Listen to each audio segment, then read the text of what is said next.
This is problem 1270 on page 765.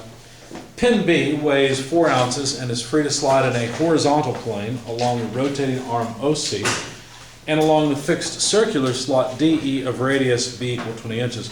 Neglecting friction and assuming that the rate of change of the angle theta dot is 15 radians per second and the acceleration of that angle theta double dot is 250 radians per second squared for the position where theta is 20 degrees. Determine for that position the radial transverse components of the resultant force exerted on pin B and the forces P and Q exerted on pin B, respectively, by the rod OC and the wall of slot DE. So let me sketch this. I guess I'll just hold the book and sketch it that way. So there's a pin back at what they're calling O that pins a slotted arm to ground. That arm, as I said, has a slot in it where a pin B sits. Now this pin also rides in another slot that follows a circular path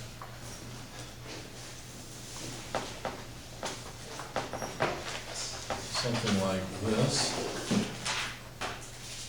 Now this secondary slot, this angled, or not angled, but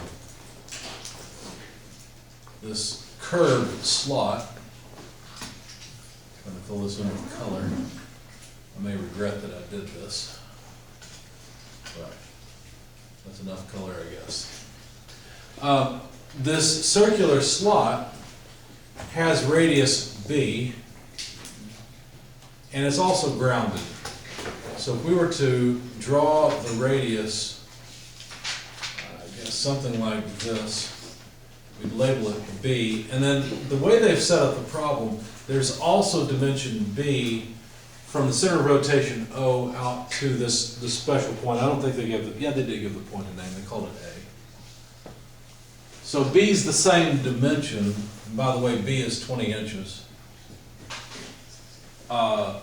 For dimension OA and A to, well, they didn't give this a letter. But anyway, so pin B rides in that slot, and then they call this slot DE, the curved slot.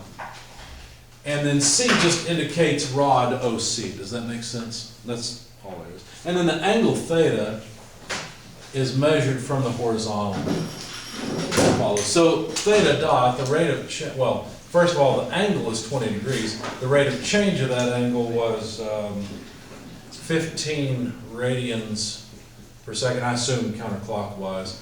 Theta double dot, also I assume counterclockwise, is 250 radians per second squared. I don't know why I made a slash instead of horizontal line. I prefer the horizontal line. So basically, what they're pushing us towards is a radial transverse coordinate system, because we can indicate the position of pin B with a vector R that goes from O to B. Okay? So basically, as this arm rotates about, however it does, it'll always point to the pin, and because we know something about the pin's motion, think about it, the pin is constrained to be in the slot, therefore on vector R. And vector R, while vector R will change lengths because this slot is centered here at A rather than at O, while that slot will cause vector R to change lengths, we know something about the motion of it. Okay?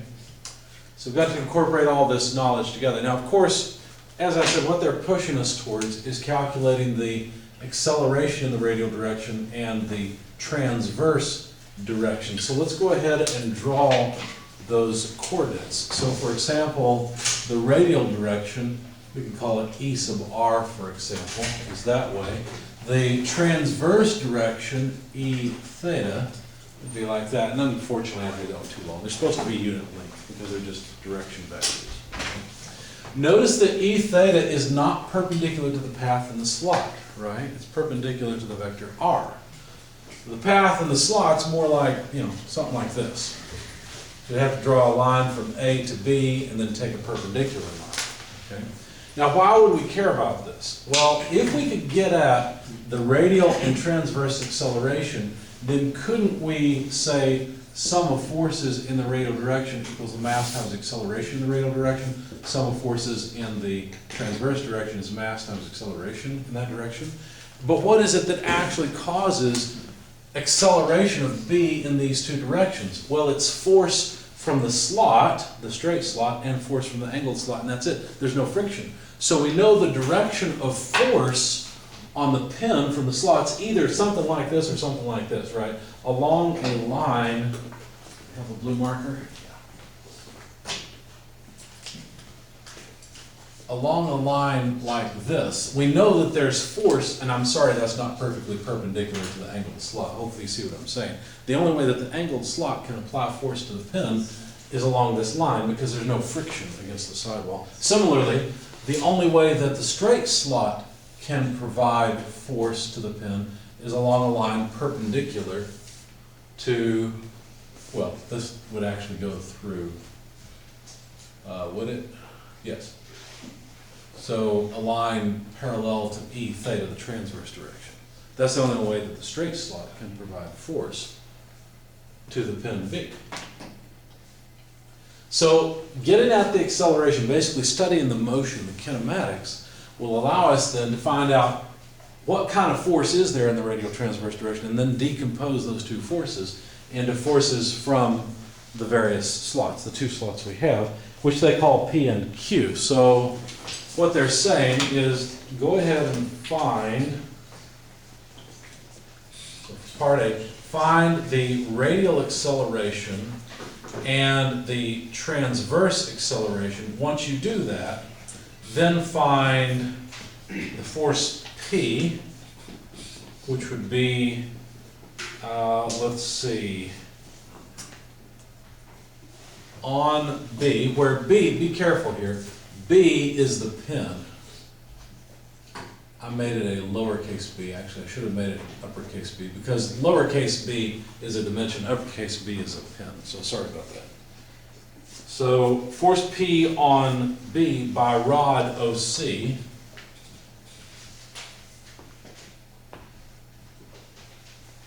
and force Q on B by slot DE.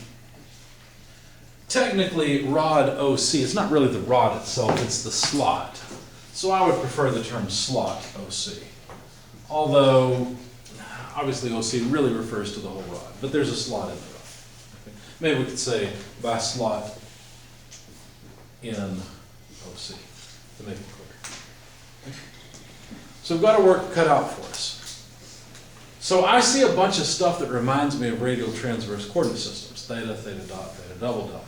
But didn't these things require something like R, R dot, R double dot? Let's go find out.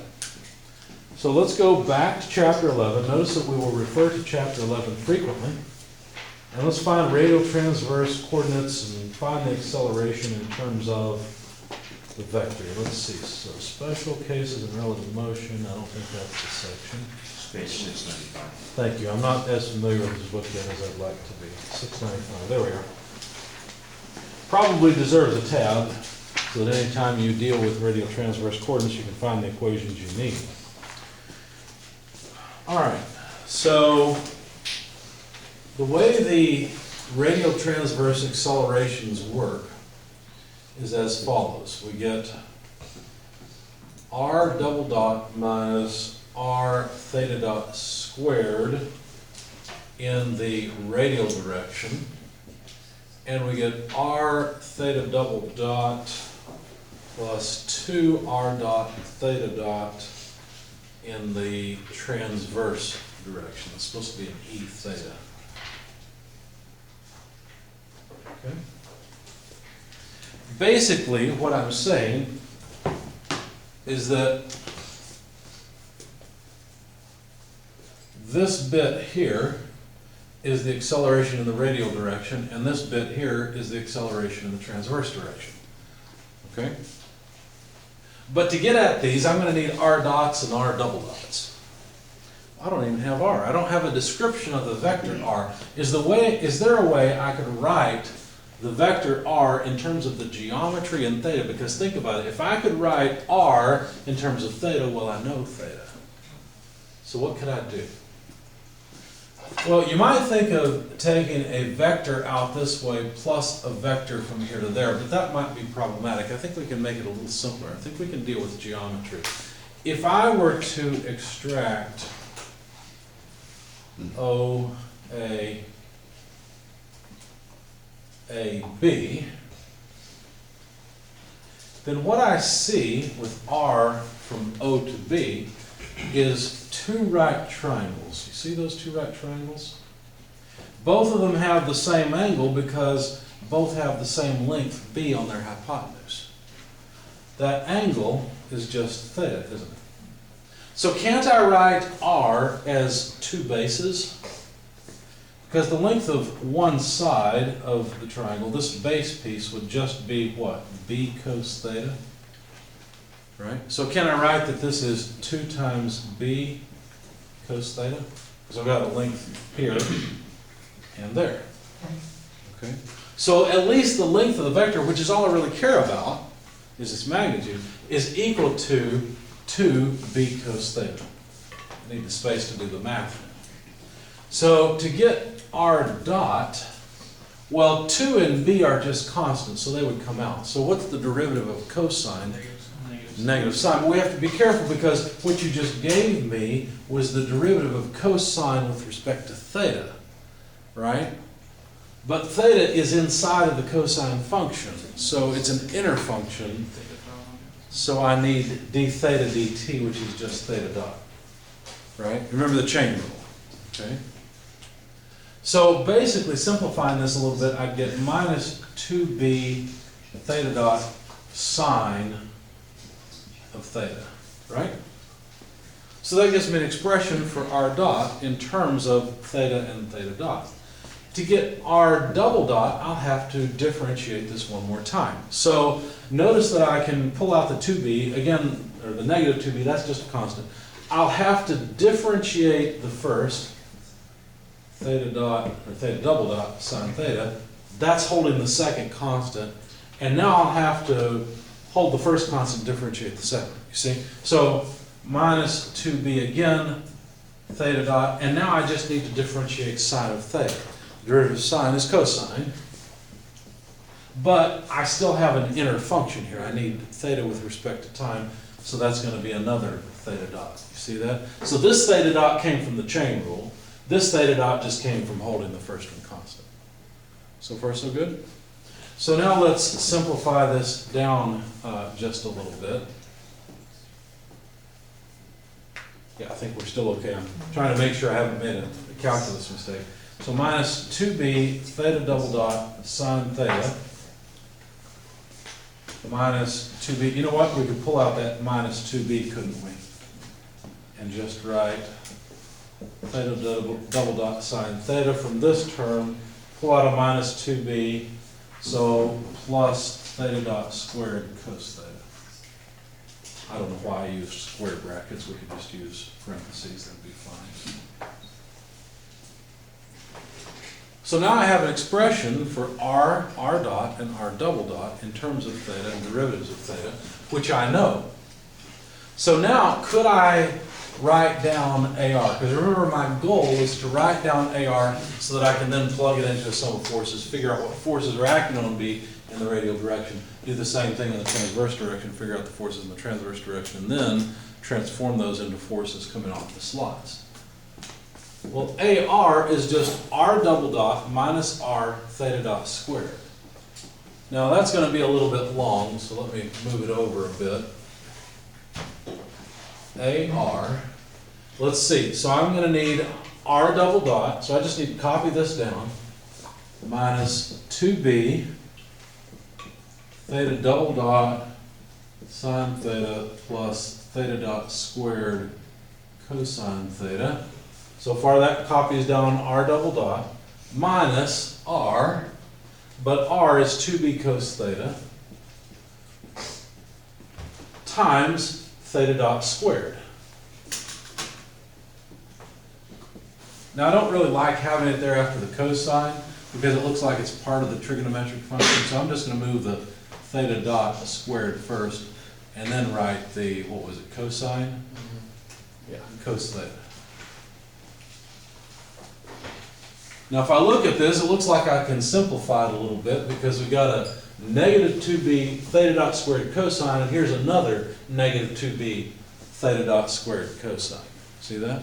So I can pull those together, say minus 2b times, doesn't change the first term, theta double dot sine theta plus, but now I got two of these, see? 2 theta dot squared cos theta. So far so good? While we're at it, let's deal with Wait a the, second. That one's negative. Oh, you pulled negative. Pulled out the negative Okay, 2b. So you add it, yeah. right, because both of the two terms are negative. Yep. Good question. Anything else? So let's continue with a theta and see what happens there. So the transverse acceleration is just r theta double dot. Well, r is 2b cos theta. So again, I don't want that theta double dot to be after cos theta. That'll confuse me. So I'm going to pull it before and write 2b theta double dot cos theta. Okay, so that's r times theta double dot plus 2r dot. Well, r dot is this whole mess. Theta dot is just a number. So r dot, this, times theta dot would give me a theta dot squared, right? Now the 2 came from the equation, so let me put parentheses, minus 2b. We're going to get theta dot squared sine theta. So r theta double dot is here, plus 2 r dot with a theta dot. Simplifying that down just a bit, let's see, looks like we can't combine them, so we'll just write, well, I guess we could a little bit. 2b theta double dot cos theta, that's the first term. Pulling out a 2b, we'd have left minus 2 theta dot squared sine theta.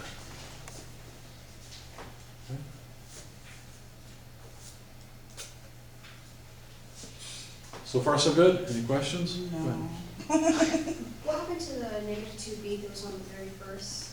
Like, then you Here? simplify to the bottom, I noticed that I had another one of them here, because notice this term is exactly the same as that one. So I got 2 of them.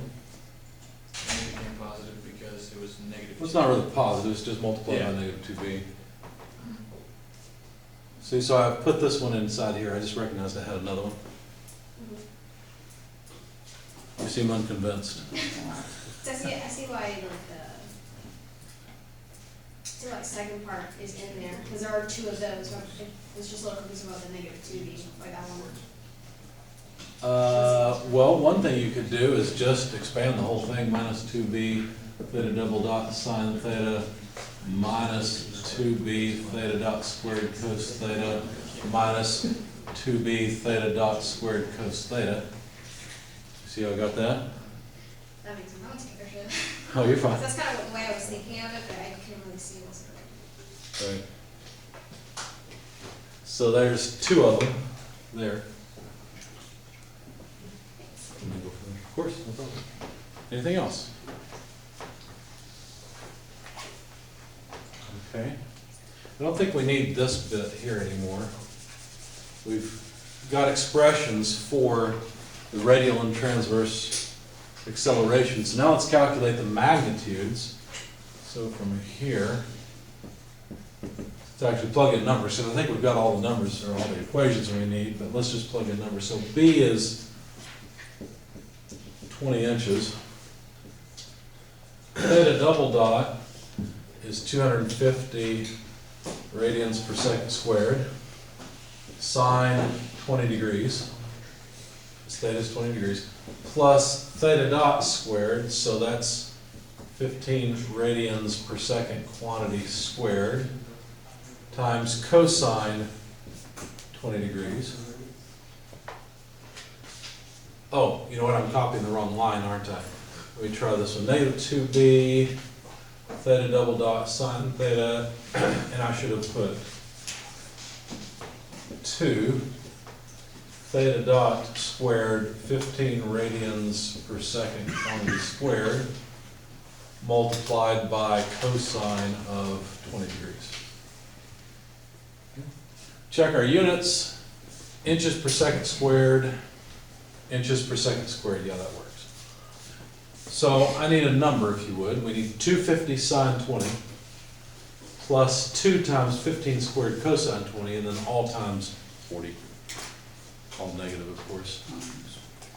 Get a negative number out of this radial acceleration.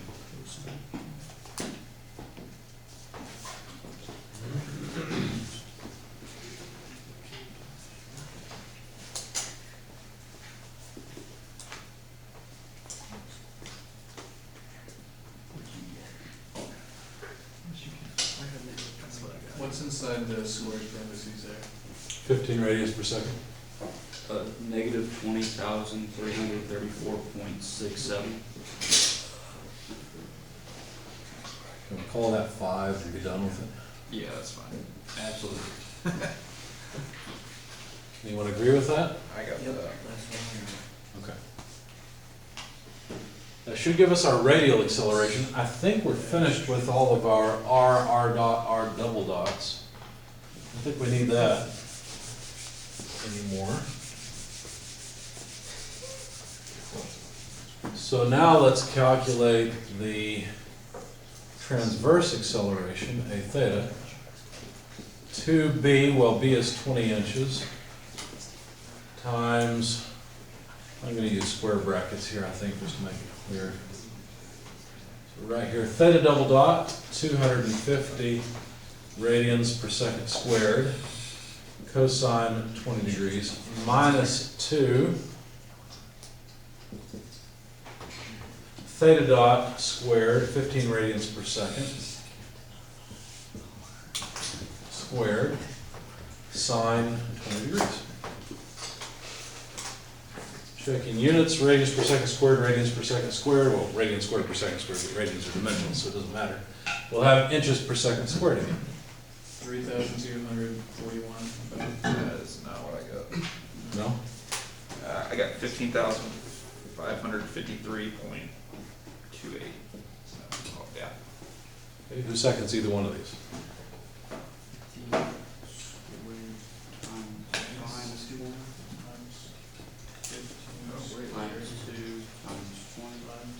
What'd you get?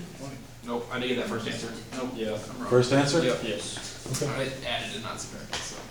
Dang it, Nolan. Dang it, I'm sorry. What happens when you type too fast? All right. No, that's what I get for you. So there are the radial and transverse accelerations. Okay. So could we calculate the radial and transverse forces? Sure, this is the easy part. Notice the only thing that can provide, well, I shouldn't say the only thing. It doesn't matter what provides the force. What really provides the force are the two slots, the straight slot and the angled slot. But the net force, or the sum of the forces, on the particle in the radial direction is equal to the mass of the particle times the acceleration in the radial direction. It's that simple. That's just what's true.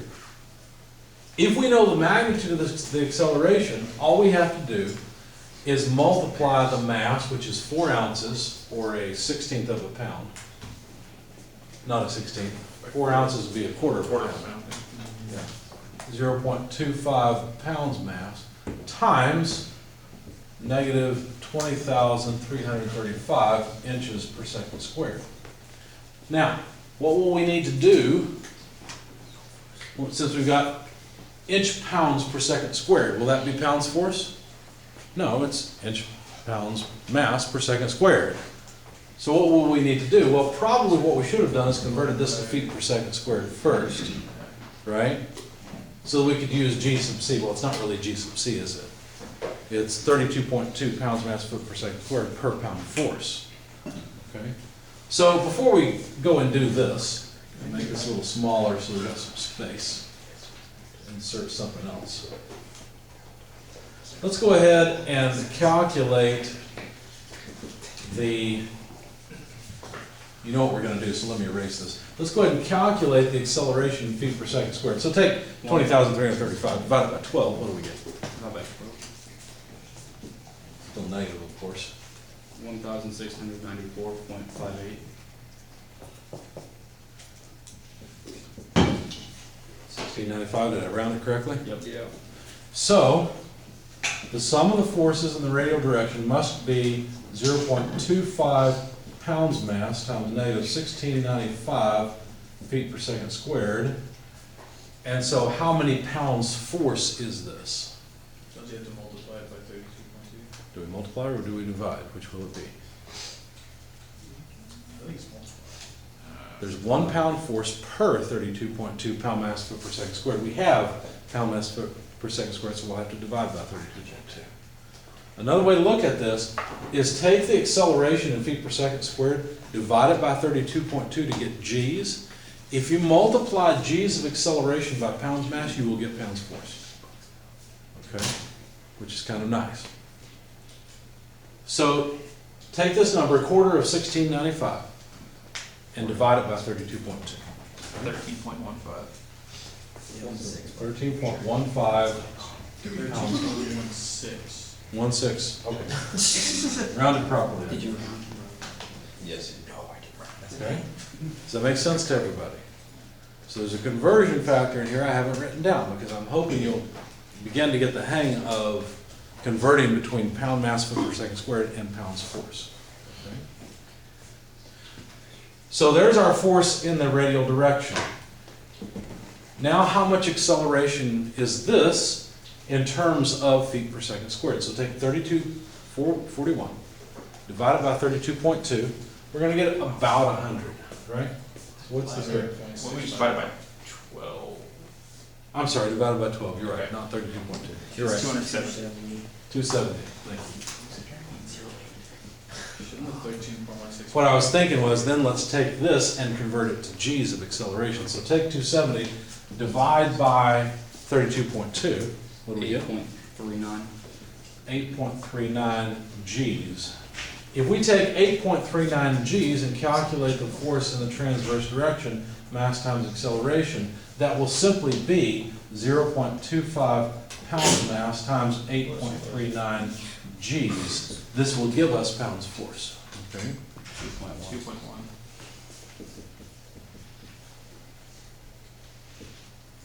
And that's an easy way to remember how to go from pounds mass feet per second squared to pounds force. Just go to g's first and then multiply by pounds mass, you'll be there. So now we have force in the radial direction and force in the transverse Radial's direction. in the right direction, that should be negative, You're right, it should be negative, thank you. No, this is positive. right? No, I'm looking at the sum of forces, whatever. Oh, up here? You're right, that should be negative, thank you. So what that means is that if we were to, let's see, let's get rid of this. We don't need a theta AR, we've already done it. Hopefully we've got the right numbers. Hopefully I haven't made a mistake at the board or calculator error somewhere. So we've got AR.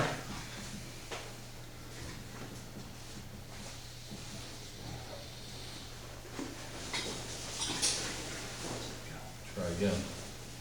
Negative 1695 feet per second squared. We've got A theta, the transverse acceleration, at, 270 feet per second.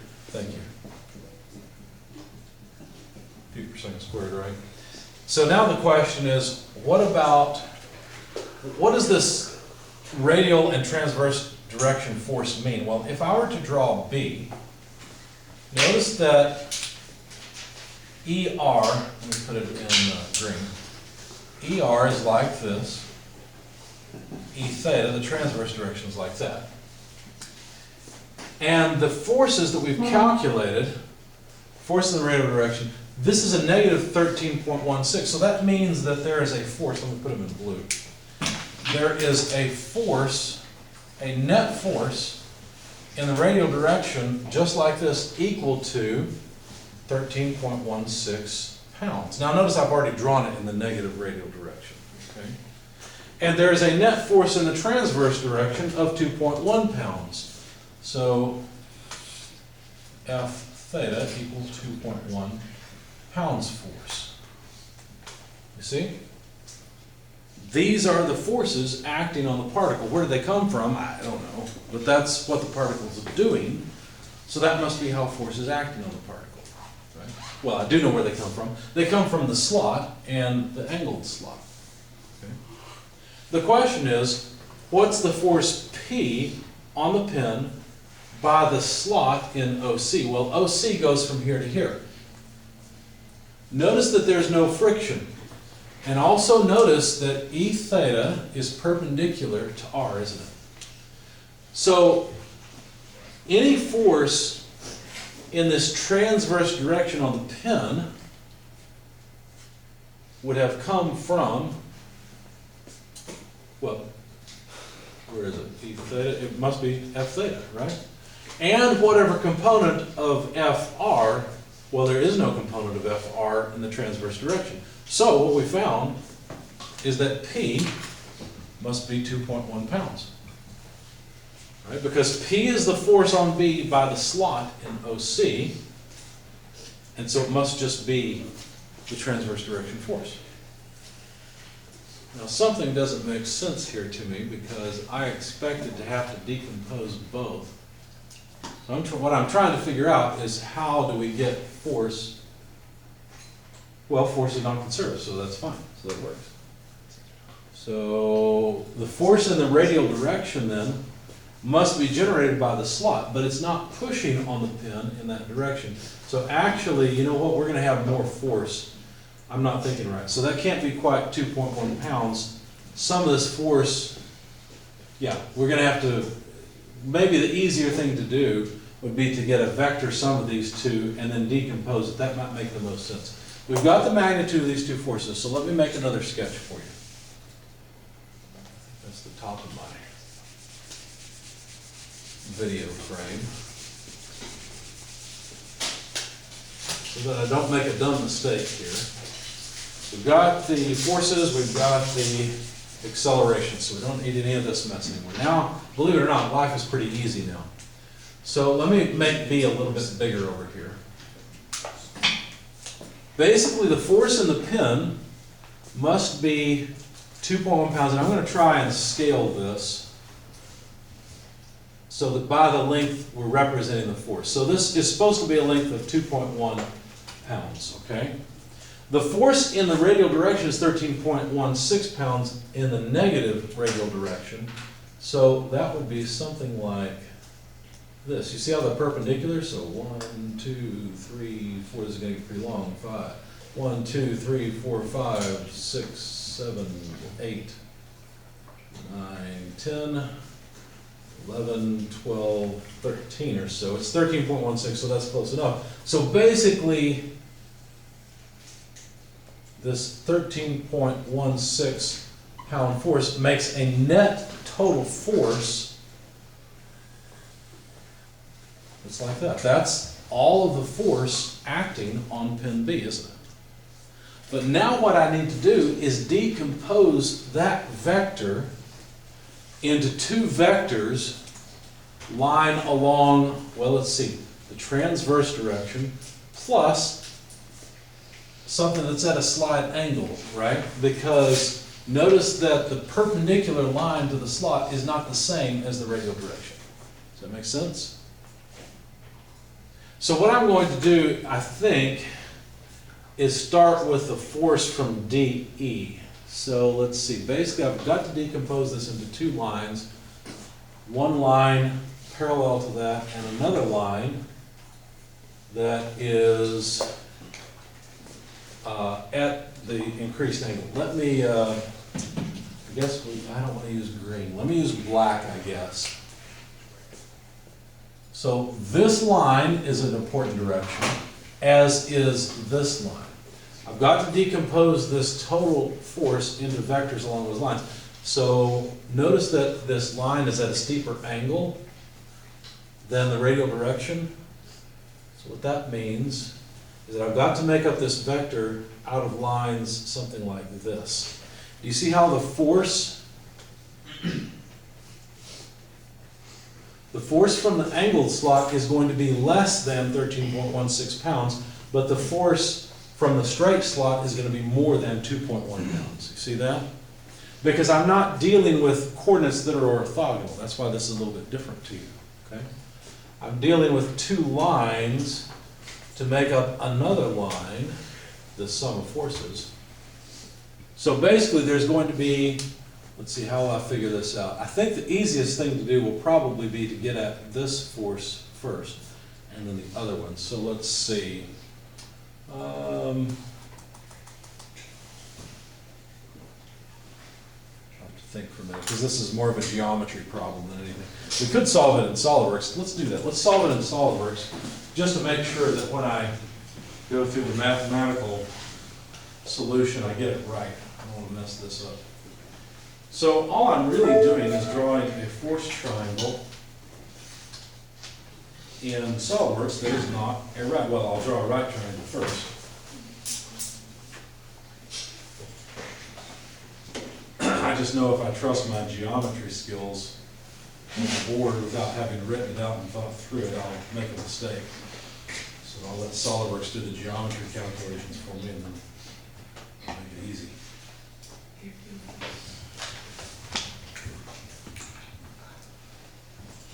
Well, don't know that it'll make it easy to solve the geometry, but at least I'll have a solution to it that I can trust.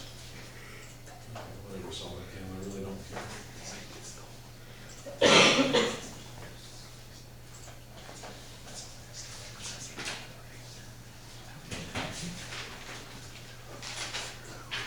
Sorry this is not on the camera, but all I'm really doing is just making sure that when I use geometry to solve this problem, I can verify my answer. So we had a 20-inch line and another 20-inch line. And all I'm really trying to do is get some of the geometry from the problem statement. So those two are equal in length. And there is an angle theta of, what was it, 20 degrees or 40 degrees? I don't remember. 20. So the reason I did that is just to get the direction of this line. Okay? Now, we know that this line right here would be this line. Okay? So what I need to do is draw a triangle, this blue triangle in SOLIDWORKS, and scale it so that I've got 13.16 pounds and 2.1 pounds, two lines perpendicular to each other, where this line, this 13.16 pound line, is along the radial direction. In other words, parallel to that geometric line I just drew. So let's see. Something like that, so that it's perpendicular. Down. We'll make those two lines parallel, so that's the 20-degree line. And then we'll scale it, so that this is 2.1 pounds. I guess I'll make it, would be too small. Oh no, that'll be okay. And then the other one was 13.16. Okay. So now if you're worried about the fact that it's not completely defined, let me fix one point. You see the whole thing's defined. Okay. So we've properly calculated. For example, if I want the total force on B, I could just measure this side, and it is, let's see, I made it 1 inch equals 1 pound, so that's 13.3 pounds. All I did was calculate the length of this side, which is just a right triangle, just Pythagorean's theorem, I think. That's easy. But now what I need to do is make a line that is parallel to this line now. See that? Because the perpendicular to the slot or is right there. And the force from the curved slot has to lie along that line. So on top of this triangle, I'm going to put, this is my force calculation triangle, I'm going to put some lines where the only constraint really is that this new line, which for the sake of the camera is this line, has to be parallel to this line. That's it.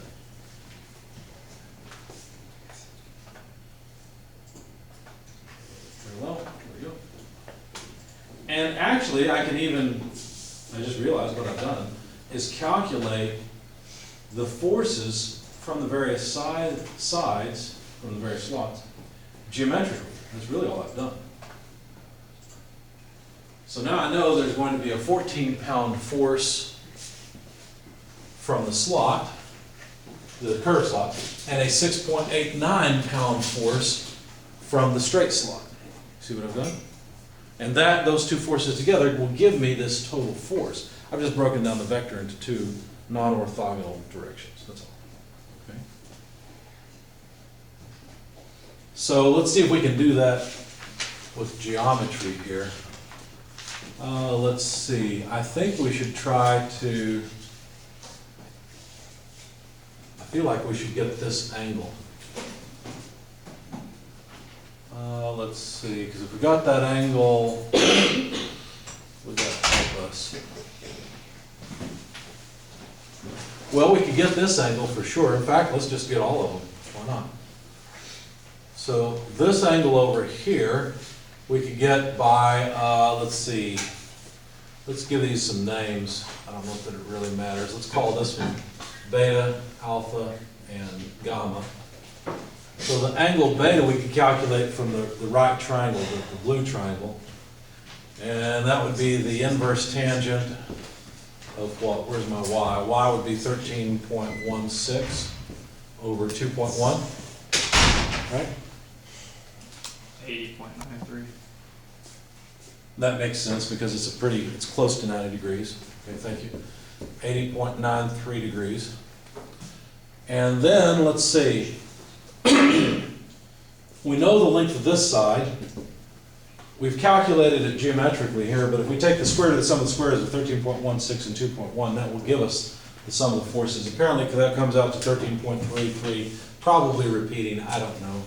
I'll just write 13.33 pounds. And let's see. We should be able to come up with the angle alpha. I tell you what, let's get this angle first. It would just be the difference between 80.93 and 90 degrees, so that's 9.07 degrees? I'm thinking right there? Yeah, because 9 would be 89, 07 would give us the last degree. So yeah, so 9.07 degrees on that side. And then, let's see, I think we have, could we get that angle easily enough? I feel like I'm making it harder than it needs to be, but at least I know it'll work. Let's see, we could just measure it over here. Do we have to find it geometrically? Let's see, it's 20 degrees here. That doesn't help. Yeah, we'll just measure it in SolidWorks.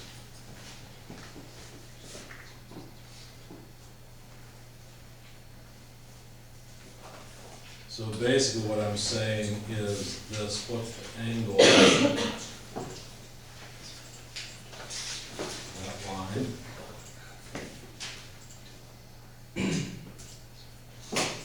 $40 degrees, okay, I thought it was gonna be some nice round number. Well, I put it in green so it's clear what I'm doing. So that angle we know is 40 degrees. Let's see, so that should give me the ability to calculate this angle, I think.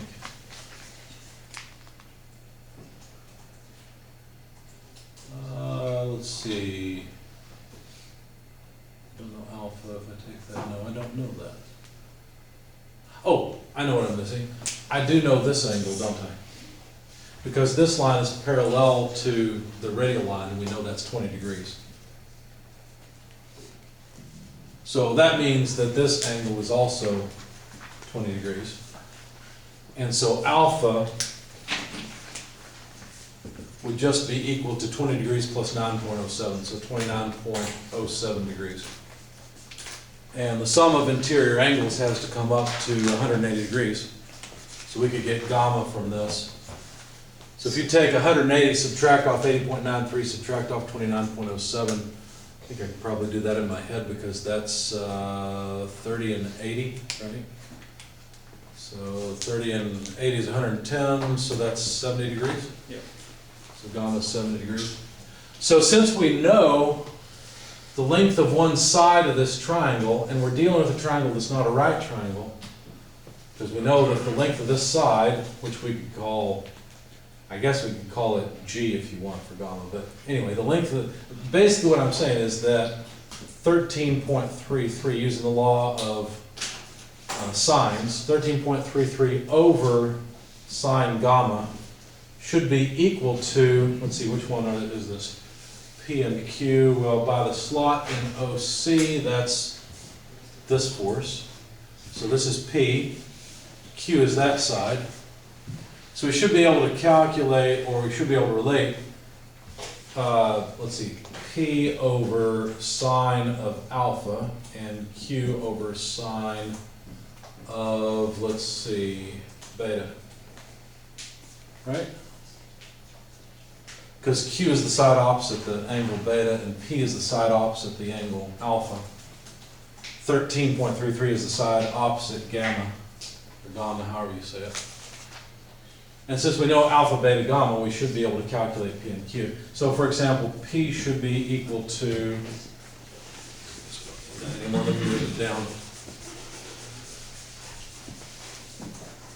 So P should be equal to sine alpha over sine gamma multiplied by 13.33 pounds. So sine alpha, 29.07 degrees over sine of gamma, 70 degrees, times 13.33 pounds. If you don't mind telling me that number. 6.89. 6.89? Yep.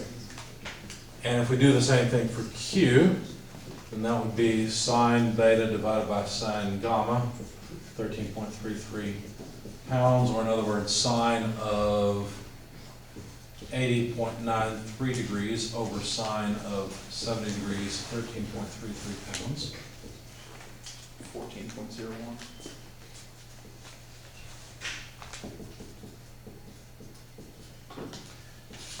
And in SolidWorks, what did I get? Okay, looks like the same thing with round off. I believe you could have gotten that 40-degree angle with geometry since your original triangle with the two sides that were equivalent to 20 inches. This Since it's an one? isosceles, both of those angles would both be 20 Yeah. degrees. Yeah, you're right. Both of these are 20. That's not That would 20. be That's 60. 40. That's 60, or yeah, 40 degrees. Yeah. Yeah, 'cause you had to find that interior angle. Yeah. Yeah. So we would have found that that total angle It's 140. is 140 and then 40 left. Yeah, that makes sense. Yep, you're right. Good point. Anything else? The last bit was just a matter of writing forces in a way that you're not used to doing them. Obviously neither, right? Normally we decompose forces into lines that are perpendicular to one another. But remember, force is not conserved. It's not a conserved quantity. And so the fact that we end up with a larger force Q and P shouldn't really be a surprise, even though one of the lines lies right along a direction where we found force before. Okay? The more force is required because the component, this force from the angled slot has to be a larger force than we need in order to generate enough force in the radial direction. Okay? And so we've got to have some compensation in the transverse direction. Okay. Questions, comments? Anything else? I'm not following where Q came from. Cause to me, Q was just the rod. Well, Q is force from the angled slot on the pin. It's not from the rod. It's actually not from OC. It's from slot DE. That's why this line is at a steeper angle than the radial direction. Let me do one more thing. Pin B, if we were to just look at the forces acting on it from, let's say, the linear slot, the force acting on it has to only be perpendicular to the slot, right? I've got a reason for showing you this, so that we can continue to the angled slot. Okay. So that this has to be perpendicular to that line. Now, if we were to draw B down here, and this time draw the curved slot, why is it that the force has to be perpendicular? Because there can't be any friction. They told us it's frictionless. In the same way, the force from the curved slot would have to lie along a line perpendicular to the slot itself, because there can't be any friction. And this line is parallel to that line. So Q is the force that has to lie along this line. These lines are parallel to one another. You see? Because there can't be any friction.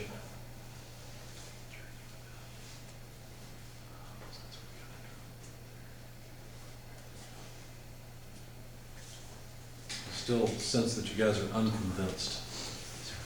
Your line up there doesn't look like it's parallel. Like, I know, it's unfortunate. It should be perpendicular to the curved slot. okay. Yes, it That's- should be. These are, this line right here and this line are supposed to be perpendicular, but my drawing's Okay, not. they didn't look perpendicular. so- Right. okay. Yeah, they don't. Fair. You're right. But they should be. Just chill out. Well, No, it's okay. Okay. We could draw it in SolidWorks and make it look a lot prettier. yeah, Right. that makes sense. Yeah. Understand the intention. Right. Yeah, that's a good point. Anything else?